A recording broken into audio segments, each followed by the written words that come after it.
Good afternoon, friends, or is it still morning? Anyway, it's sort of the middle of the day and cloudy and rainy here.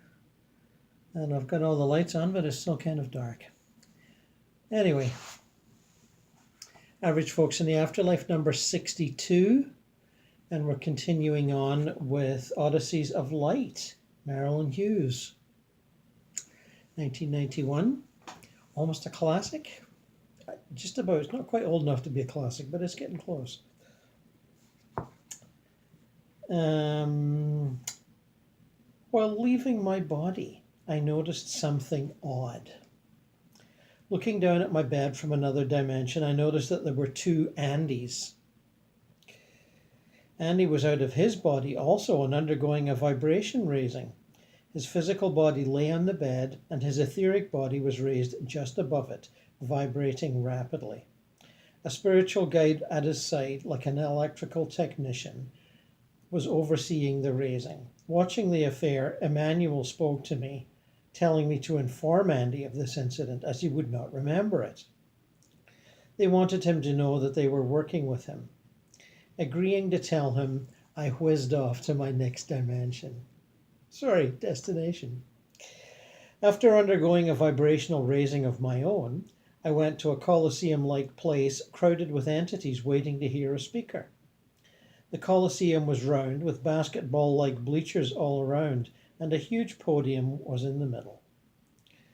Realizing that this was not the astral plane, I assumed it to be another dimension I had not yet traversed. Sitting down, I felt intense love directed at me coming from behind, and it felt very nice. Turning to see who the source of this love was, I saw a man who was large, Roman-looking, with sandy blonde hair, looking at me with incredible recognition. Feelings were there, but I could not place them. I did not recognize this entity. I turned back to listen to the speaker who was just about to begin. Thousands of entities were in attendance, and the feminine entity speaking began to talk of spiritual teachers and what their role was.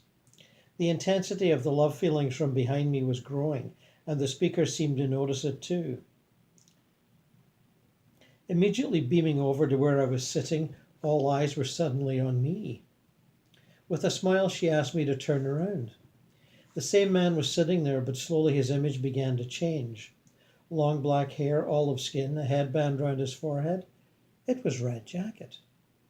Overcome with emotion, I began to cry tears of joy. He came over to embrace me, and his love was obvious, and the crowd went wild at our reunion of love. Reaching out my hand to Red Jacket in a flash of light, we left the Colosseum. Interesting bit of entertainment for the crowds going wild at their reunion. Sort of makes you think of, Lady Gaga and Mick Jagger or something. Moments later, we were in a beautiful forest. The trees were all green with their summer leaves, and we sat down in the brush and embraced. Reveling in each other's presence, we didn't speak.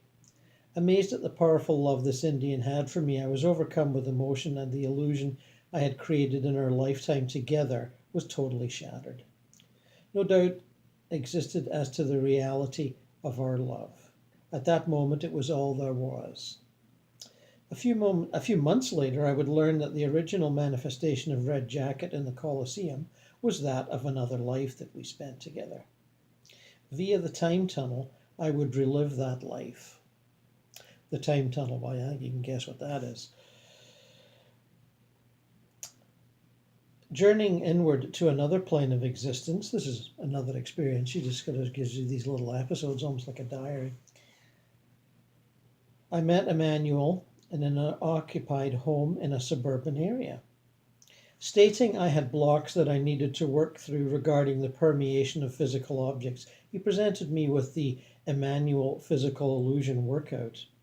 This consisted of flying through the ceiling over and over again until I got through it. The first few tries, I could not get through the ceiling. Emmanuel, in his ultimate patience, just sat there and told me to do it over until I could permeate it. After succeeding in flying through the ceiling, he asked me to do it several times more until I felt certain I had overcome this block. Upon succeeding with that, he took me back home. Outside, he showed me a thought form. My neighbour was mowing his lawn with a 4 or a 5-year-old boy. Their son was presently a young baby. Emmanuel said that this was the space of time when some of my goals would be met. I returned to my body. Yes, you will definitely have remembered experiences of some sort or another, where a guide seems to be showing you how to go through physical objects.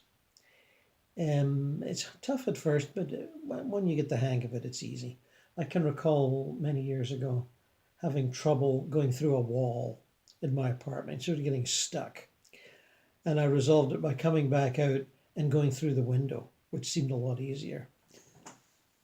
It's all in my mind, of course, and as it is in yours. But just another example. Another night, Emmanuel channeled through to help my husband while I was astral. Andy was trying his new relaxation exercises and feeling warm waves of energy coming through him. After a short time, he felt he had lost the connection completely. Emmanuel said, "Hey!" and with that word, his body was completely energized. Emmanuel led me to a meeting at a local metaphysical bookstore. Hoping to meet some nice people and tell them about my great friend Emmanuel, I went with high expectations. An older woman was there teaching the class, and from the moment I walked in the door, she didn't like my presence. She said a lot of things that I felt were false, then I stated my feelings. While she told those in the group that their own impressions of their experiences were false, I interrupted and stated that the only one who has the experience or dream is the one who knows its meaning truly. Her anger intensified, and she was throwing insults at my way. Sarcastically, she called me prophet and told me that I could not handle being around her high vibration.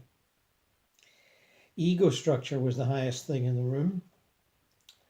This was a lesson to me that you should never give your power away to a teacher, as the only master of you is you.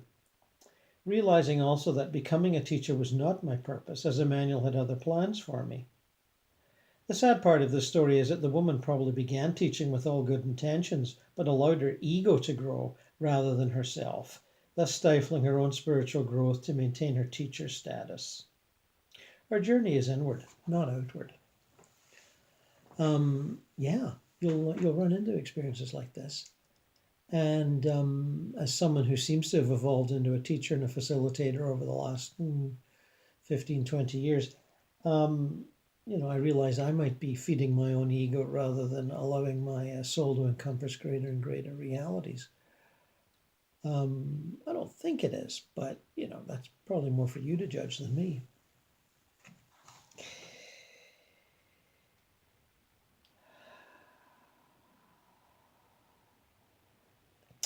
Having overexerted myself during our vacation, my asthma had worsened condition. Entering into the vibratory state, I left my body.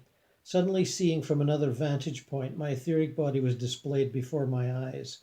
An obvious energy disturbance could be seen in my chest area, discoloration. Resembling thermal photography, my consciousness was displayed as a white light with a red color emanating from the area of disease. Realizing the need to deal with my lung condition more thoroughly, I worked on refining the energy. As I brought my energy pattern back to balance, I knew I would need to work on understanding my disease and the creation of it. Yeah. This can also, I've read many accounts of this over the years, people being out of body and seeing the extra physical basis for a physical plane condition. And sometimes it stays mysterious, and then sometimes it's revealed to you depending on what either your guides or your higher self think it's appropriate for you to know at a certain point.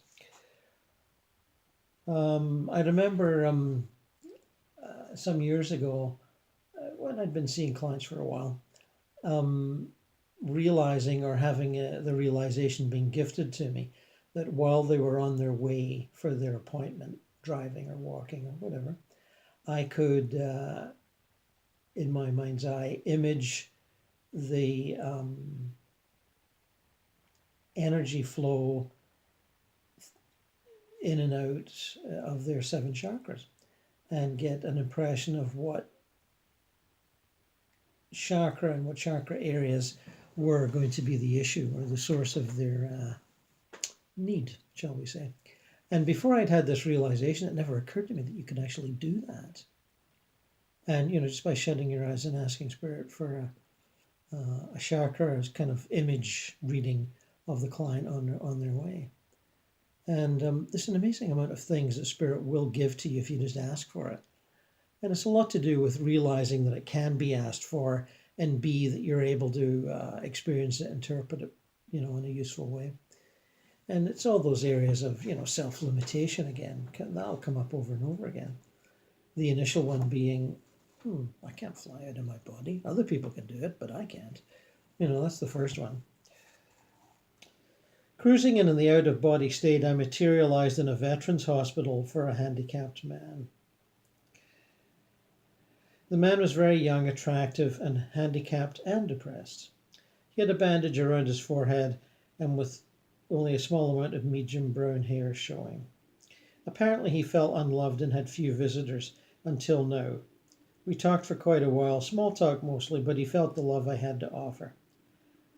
Suddenly he looked at me with confusion and said, "You aren't from here, are you, Ute? You're a spirit, aren't you?" I didn't know how to respond, and I didn't have to, as Red Jacket pulled me immediately out of the scene. To the soldier, I had just disappeared. "Ute?" I asked Red Jacket ponderously. "Why did he call me Ute?" Red Jacket laughed and said, "Because that's what you are. That's who you are." I returned to my body and wrote down the name. Looking in the dictionary, I was surprised to find that the definition of Ute, U-T-E, is an important tribe of the Shoshonean stock of North American Indians, now on reservations in Utah and Colorado. Red Jacket had been an Ute Indian in our lifetime together, and I also found that I had been an Ute Indian in the past. My history was unfolding. When pursuing your spiritual truth, the most important aspect is a true and strong desire. In the creation of reality, it is the strength and intensity of the emotion behind the thought forms you create, which are the driving force of manifestation. As you enter into the realms of contact, the next important step is to open your eyes. In order to enter into total understanding and love, one must strive to dissolve the ego, which is the greatest block to seeing the truth. To learn to truly, not conceptually, love unconditionally is the goal of all spiritual concepts. Unconditional love is a feeling, an emotion. It is also the ability to put the world in the hands of the divine plan and know that everything will be all right. Good point. In another dimension, I met an old friend from years back. About 10 years prior, we had gone to school together, been cruel to each other as many children are, and were returning to work things out. Talking about our feelings, he apologized for the cruelty and told me that he loved me very much. When he was through, we embraced and it was over. All that remained was unconditional love. Enjoying the space we occupied for a short time, we lovingly said goodbye and went our separate ways. Upon returning to the physical, I felt a strong love for this person, who I literally had not thought of for 10 years. That tiny piece of karma was worked out, and we had reached the light of unconditional love. At the time, I did not understand what the experience meant, but in a short while it became a common occurrence with clear intent. I came to call these reunions of love stockpile experiences, as I had developed a huge pile of rejections and hurts throughout this lifetime. Most appeared small and unimportant at the time, but apparently each hurt stayed with me subconsciously. That's an interesting point, and I've pondered that myself, my accumulation of small hurts for the last 50 years. Even if you can laugh at them like I'm doing, there's still the possibility that they're off in the corner somewhere, where you either put them and forgot about them, just like you would put something else and get it all dusty and covered in old bits of paper, but it's still there. Dealing with it required understanding, forgiveness, and a realization that the hurt did not denote a lack of love. It is the physical illusion, the limited nature, and the ego that drives someone to hurt another. Our own lack of self-love allows us to strike out at others, and this is misunderstood as rejection. At the core of every being lies the light of unconditional love. Anyone who displays hate is displaying their illusion, because in our unlimited form, love is all there is. The goal of these experiences then was to remove each individual from my rejection stockpile, thus opening me to more and more, to more love and more dimensions of reality. Over a period of several months, I would meet with many people from my past, and eventually from past lives, bringing back the only important aspect of our relationships, love.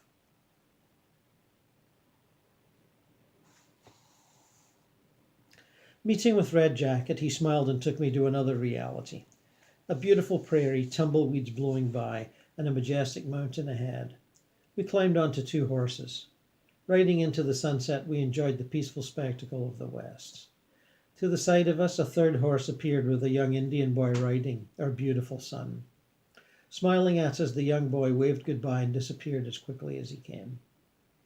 Feeling so utterly joyful, I drew my horse closer to Red Jacket and hopped on the back of his horse, setting mine free. Red Jacket raised his right arm, and we were no longer in that space. Magical. Around a campfire, I sat in a state of being as Red Jacket looked at me from above. The campfire gleamed light onto my surrounding, and I noticed I was a female Indian. 2 teepees could be seen clearly in the firelight, off-white with a reddish jagged line painted around the bottom, and I could see that there were many more shadowed by the night. Directly behind me, a beautiful forest serenaded me with the sounds of the wind blowing through the branches and the night animals calling. Red Jacket smiled as I realized that this was somewhere I had once lived. Lovingly, he took my hand and brought me back to my present reality. Red Jacket and I had worked through our hurts and reached unconditional love. By discarding the separate horses and joining together on the same path, we set our past free and began our ascent to the future. Yes, unloading all that old useless baggage. Something we all have to do one way or another.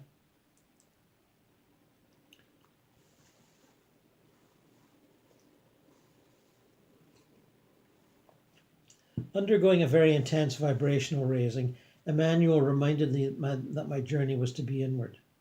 Trying to lift out, I was prevented from doing so. As I continued to transmute the energies into my being, I focused intently on traveling inward to another dimension. Realizing that I was not allowing myself to see, my fear was preventing any journey. The rejection stockpile was too large. In order for me to experience those other exciting and extremely loving dimensions, I had to work through subconscious hurts that told me I was not worthy, that I was not loved. Once I could eliminate the pile, I would be free. Recently, I had reached the point of remembering my entire sleep life consciously, a goal I had desired. That's quite something, remembering your entire sleep life consciously. I certainly can't do it myself. And I think there's reasons for it, but it is a worthy goal if you can achieve it. And what I mean is there's reasons for not remembering, because too much paradise, too much transcendence can be a toughie when you're driving to work on a rainy, foggy morning. You don't want to be there. You need an acceptance into your physical life as well. So it's a delicate balance, and we all find our own position on that balance.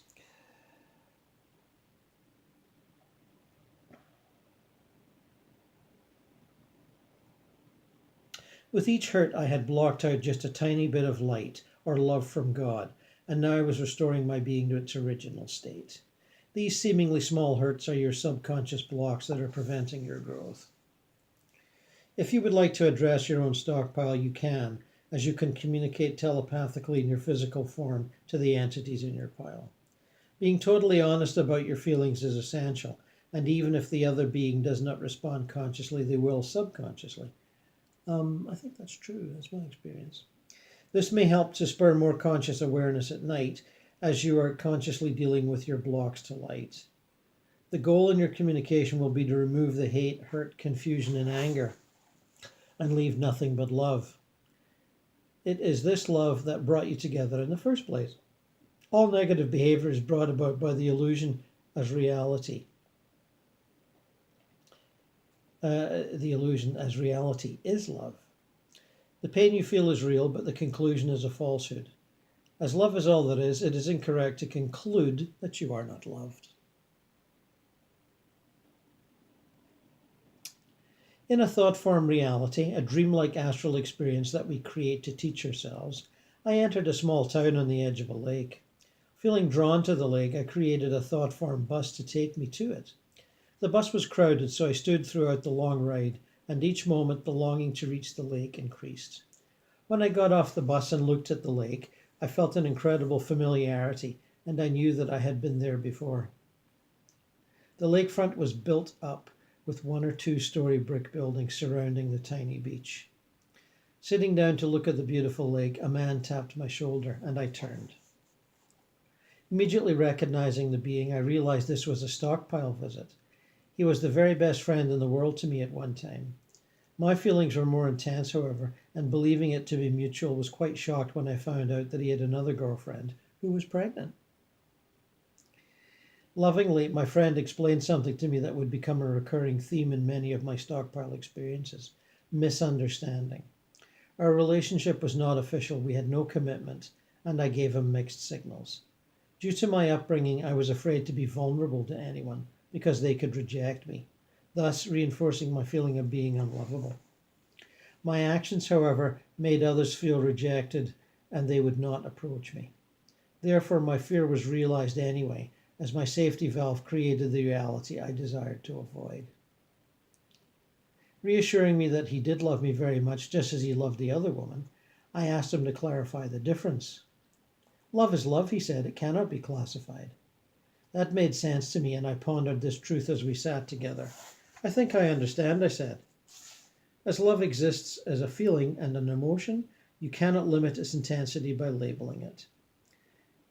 In a state of oneness, the same intensity can be felt for all life. He embraced me and turned to leave. I jumped back into my thought form bus, which took me to a house right outside the town. It was a 2-story red brick built on a hill and surrounded by acres of grassy earth. Remembering this home, I walked into the thought farm building and looked around. A man wearing all black clothing was working on carpentry, and a woman was doing needlepoint in another room. This woman was myself in a past life. I knew her to be a servant, and she hated the man in the other room. Not knowing why, I left this thought form reality and returned to my body.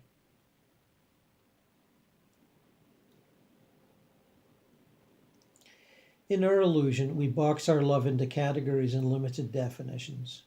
In reality, love is too vast to be contained. Feeling love for other beings does not diminish love for the one, it expands it. If you remove someone's freedom to love others, you remove their freedom to love you too. Wise, wise, wise.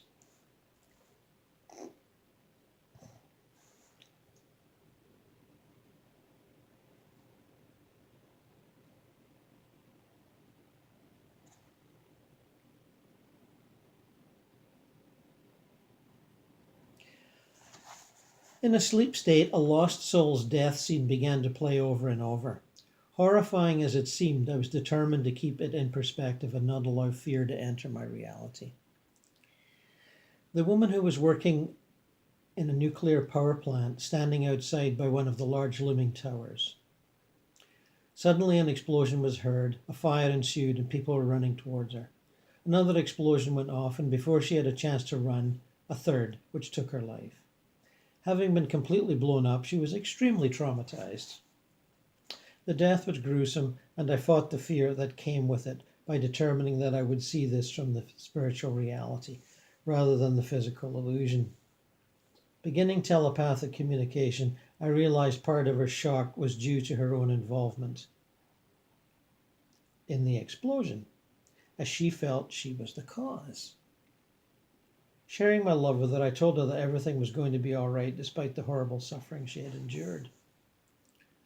Explaining the reality beyond the physical and about the light and her guides, she calmed down immensely with an understanding of this exciting, loving universe. You mean I won't be judged for what I did, even though I took all these lives? God loves you, honey, and there isn't anything that you could do to turn him away.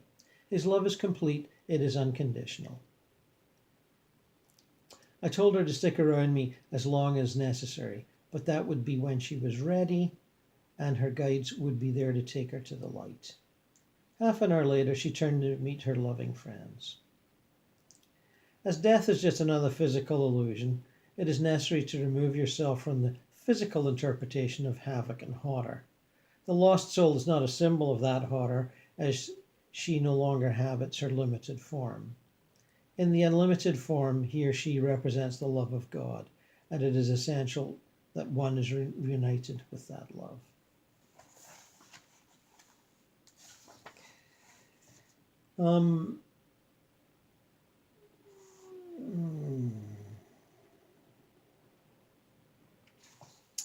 Here's something about the temptation to teach, and I'll tell you at the end if I fell for this one or not. Having asked Emmanuel whether I should teach others at this time, he responded with something I think we can all benefit from hearing. In order to grow, one must learn to bask in solitude. To you, the knowledge you have gained seems commonplace. To others, it is crazy. Having been shown many wonders of reality, you feel a need to share that with others. However, if everyone understood all it is, then the illusion would be unnecessary. Many beings have chosen to block out all reality and their illusion completely. For you to awaken them would be not beneficial, and frankly, it will not happen. Some beings are in a state where they need that totality of illusion. They will do as their paths enable them to do, and you will reach only those who are ready to hear. Many teachers, in their excitement at the first glance of spirituality, run to tell the world. Thus, they cease to continue their own growth, as it is the ego that desires to teach others this incredible knowledge. In your new place, you feel rejection by churches and other less aware beings, and your ego says, "Let me demonstrate to you how much I know, so that I may gain your acceptance and respect." Some will see your truth, but some will see you as evil due to their own fears. It is precisely this action that forces you to choose your spiritual growth or your ego, as you cannot truly have both. Your ego desires to be recognized, but your spirituality will not always be recognized by others, as they cannot see your bright light. Know that in your ultimate state of unconditional love, your light can be spread, not by words, by example. It is the perfect plan. That evening, while lying awake in bed, Emmanuel appeared as purple and green lights dancing across my ceiling. Calming and beautiful, it was his first appearance to me in the physical realm. So, yeah, some good points there, and I've been through that one too. Teaching is a reality for me. I've done it before, quote unquote, going right back at least to ancient Egypt. And, if you don't teach what the consensus reality elite wants you to teach, you can get punished, as I was. And you can seek out societies. Ancient Druidism in Britain was one I participated in, where you're a lot freer to teach on a smaller scale. In Egypt, I was the being that was me then, or a bit of me, sought to illuminate many, and others did not think this was such a great idea. They were priests, and they wished to retain their status and their income and their power. And I wished to free the average citizen to commune with their own personal God. And I still do that now. I'm not able to do it in the interim, but Druidism would allow you to teach that. Between then and now, there's been a bit of a gap, but we're back at it now. And maybe we're more ready for it this time. Less fears, less encumbrances of crutches. Oh, don't throw away that crutch. I need it to help me get through the day.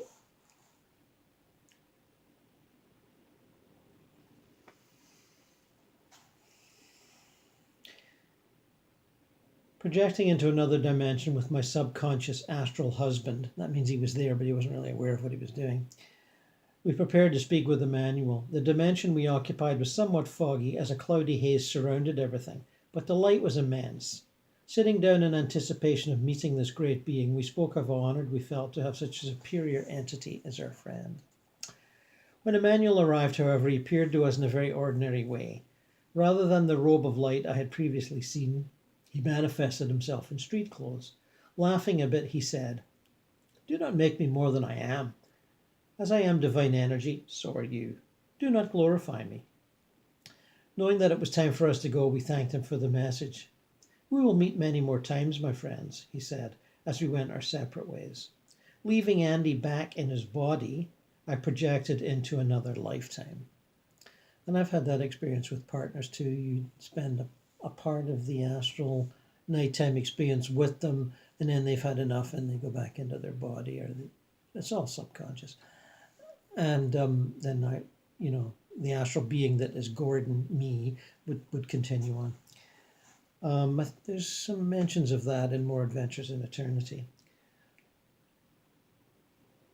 Dropped into the body of a male Indian, I was living on a volcanic mountain with my small child. The child's mother was dead. It was a peaceful and sunny day that ended in disaster as the volcanic mountain that our tribe lived on began erupting with a fury. Smoke and lava began to spew effortlessly down the mountain, killing many in its wake. Located 2 miles from the crater, I knew the only hope was to climb to the top of a large boulder to avoid the lava streams. With every moment, the sky became darker with ash and smoke. After the eruption was over, we spent many weeks surviving any way we could as we ventured down the stricken mountain.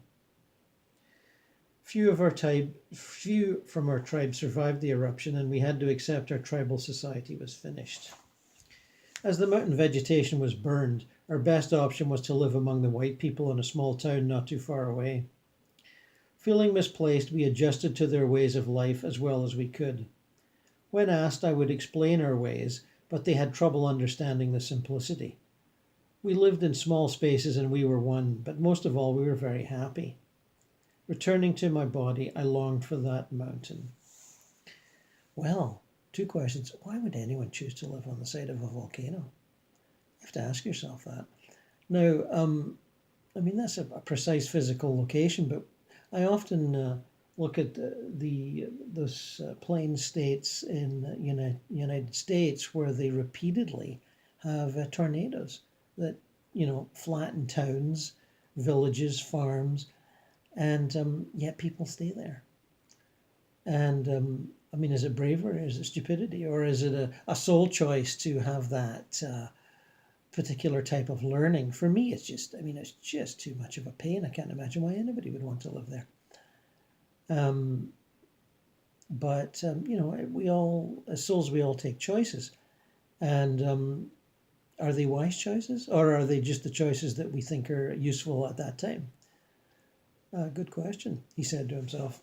But ponder on that one. It's also that the volcano forced them to live near the white people in town, and even if they didn't sort of understand each other's ways, they would at least learn to live together. And I noticed that here in urban Canada, where I've lived for 50 years now, become more and more multicultural all the time. Non-stop for the last 30 years. The whole white bread suburbs thing is long gone here. And the amount of variety of ethnicities and cultural habits and diets and spiritual practices is enormous here.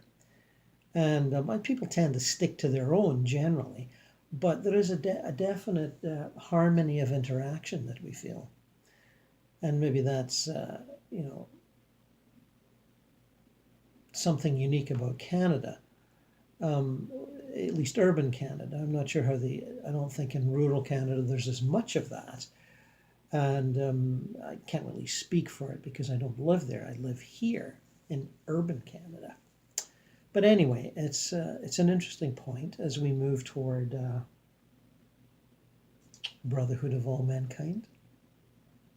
In some places, we do live in harmony.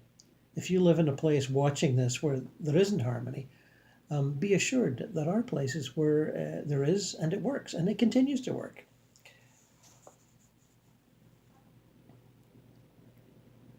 Traveling astrally towards a beautiful mountain range in the distance, Red Jacket spoke behind me.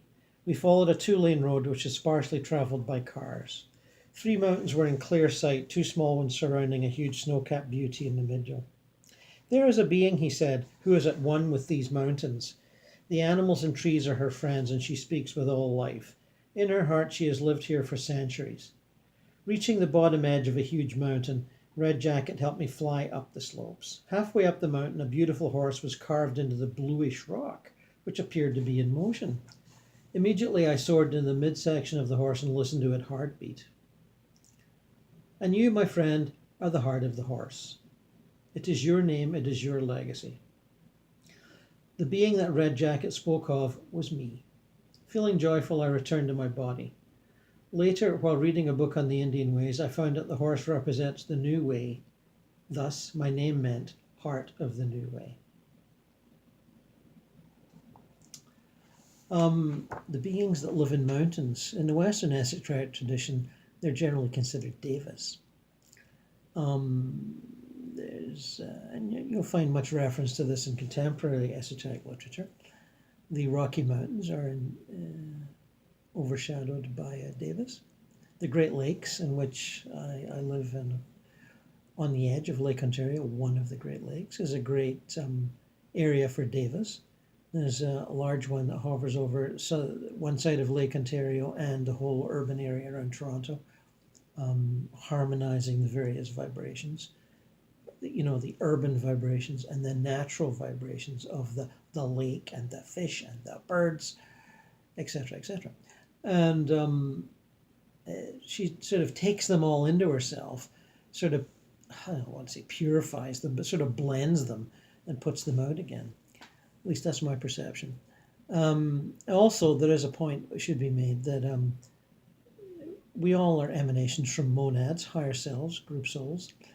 And monads are quite able to project their soul energy into natural forms.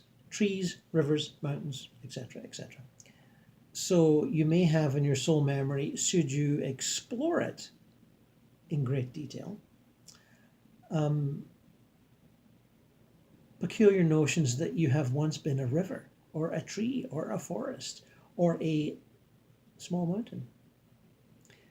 And this, even before it came up in the New Age literature, this came up in the literature from the late 60s, early 70s of people taking LSD. Some people would take LSD in mountainous areas and have such an identification with the mountain, or sometimes, eagles flying by, and would feel their soul within the mountain or within the eagle, and wouldn't have the language to describe it, but they would just feel, I am that, thou art that, as the Hindus say, tat tvam atsi. So understand that that's a possibility too. And with all that immense understanding and chuckles aplenty, I shall leave you for today. And I shall return probably sooner than you expect. And until then, farewell, my friends.